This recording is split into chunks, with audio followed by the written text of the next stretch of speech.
снова здравствуйте, снова мы в эфире. Сегодня разберем такую ситуацию жизненную. Храпящая девушка. Хорошо это или плохо, или просто ужасно?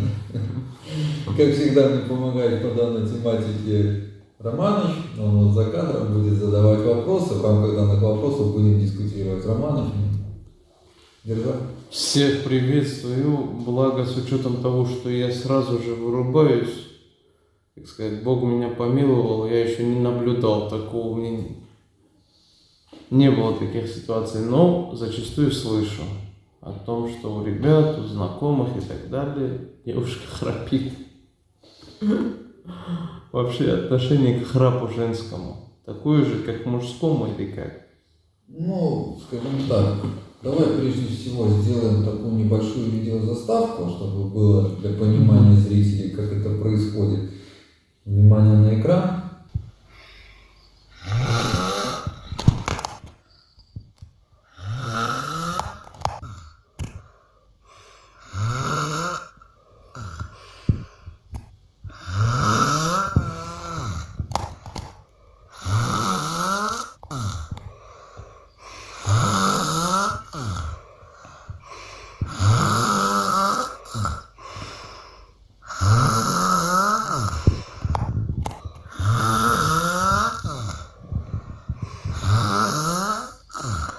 Вот мы, в принципе, посмотрели, так в юморном характере, но тем не менее.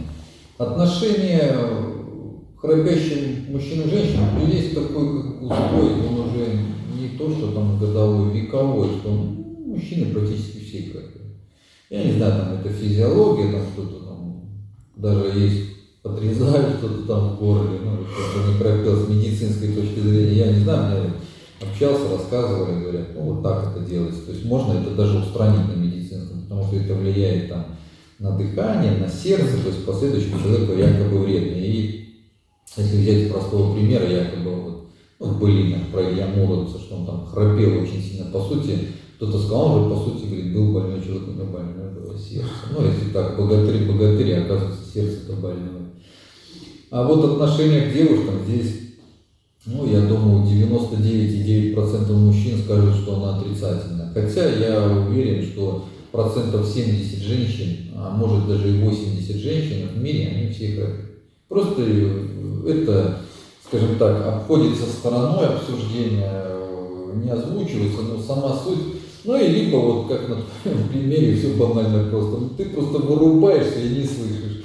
А по сути может оказаться, что девушка может храпеть настолько, ну, что соседи там сидят вот так вот и думают, как убить этого тигра. А ты просто спишь и думаешь, что это ты. Естественно, на тебя. Нужно тебе, знаешь, что сделать? Видеоловушки поставить. Раз только зашумел и все, да? Сразу трынь. Ну, как-то это мое мнение, вот такое еще. Да не, касаемо женского храпа, иной раз у меня вот сам бывает, у меня же кошка. Она в нашем моте бывает иной раз так захрапит, похлеще любого человеческого. И просыпается. Но самое интересное, вот сам женский пол как относится? Они же по-любому в оппозиции будут отрицать. Ну, это честно, сейчас для меня вообще сказал новость. Я слышал, что и в жизни, не только слышал от людей, и в жизни слышал, что собака храпит, но то, что кот храпит, она жестко храпит у меня. Ну, я тебе скажу, мурлыки там, это вот я слышал, а то, что кот храпит, впервые слышу, ну, вот видишь, новость открыл для себя в беседе. Женщины однозначно, они мало того, что храпят, там, еще и вот так вот. Слюни пускают. Вот так вот делают. Утром скажи, быть не может. Вот. Это тебе показалось. Наверное, будут отрицать, еще и на тебя спишут, что это ты храпел. Только сидел вот так вот. Я не понимаю, как это. Но в жизни это реально вот. Женщина отрицает, без вариантов. Сейчас я еще включу одну заставку про женский храп. Внимание на экран. Методы борьбы с храпом. Есть много способов того, как избавиться от храпа. Разнообразие методов, позволяющих решить эту проблему, обусловлено распространенностью ранхопатии. От нее страдают и мужчины, и женщины. Лучшее средство от храпа подбирает специалист, исходя из причины, которая его вызывает. Причина появления храпа. Почему же человек храпит во сне? Причиной этого явления может быть разрастание лимфоидных тканей миндалин. Чаще это отклонение, которое также называют аденоидами, наблюдается у детей младшего возраста и подростков. Когда ткань разрастается, она закрывает просветы ротоглотки, сужая ее полость. При аденоидах возникает не только храп, наблюдается кашель, нарушение носового дыхания, неправильное положение тела во сне.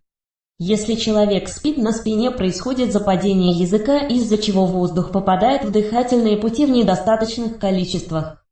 Гормональные изменения в организме. Женщины часто начинают храпеть в период климакса, когда максимально снижается выработка полового гормона эстрогена. Последний принимает участие в поддержке тонуса дыхательных путей, поэтому его недостаток отражается на их состоянии. Вот мы, в принципе, посмотрели, как это бывает в жизни.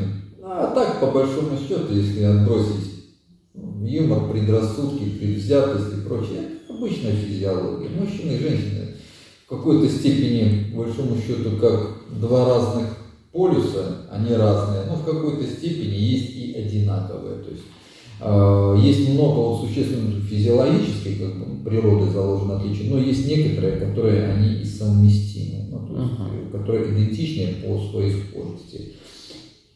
Ну, здесь вопрос, как с этим борются там мужчины и женщины. То есть, я говорю, есть даже в плоти медицинское вмешательство, там, методы, какие-то процедуры, кто-то спит там на боку, кто-то там на спине, кто-то наоборот на животе, кто-то там в полусогнутом состоянии. Ну, все по-разному пытаются с этим бороться. А кто-то даже и не пытается бороться, просто есть, никуда и деться. То есть все, что естественно, то по сути и не безобразно. На данный момент, по большому счету, по материалу особо добавить нечего. Я думаю, каждый в своей семейной жизни, да и так в жизни про женский храп, да и про мужской сделает выводы сам для себя, как с ним бороться и что делать. Но для юмора, как материал, в принципе, все, кто посмотрел, желаю, чтобы все подписались на канал, прокомментировали видео, поставили обязательно лайк, так как это дает возможность расти видео вверх. При желании подписаться на Яндекс.Дзен канал, Телеграм канал, ссылки в описании. Всем большое спасибо за просмотр данного видео. До свидания.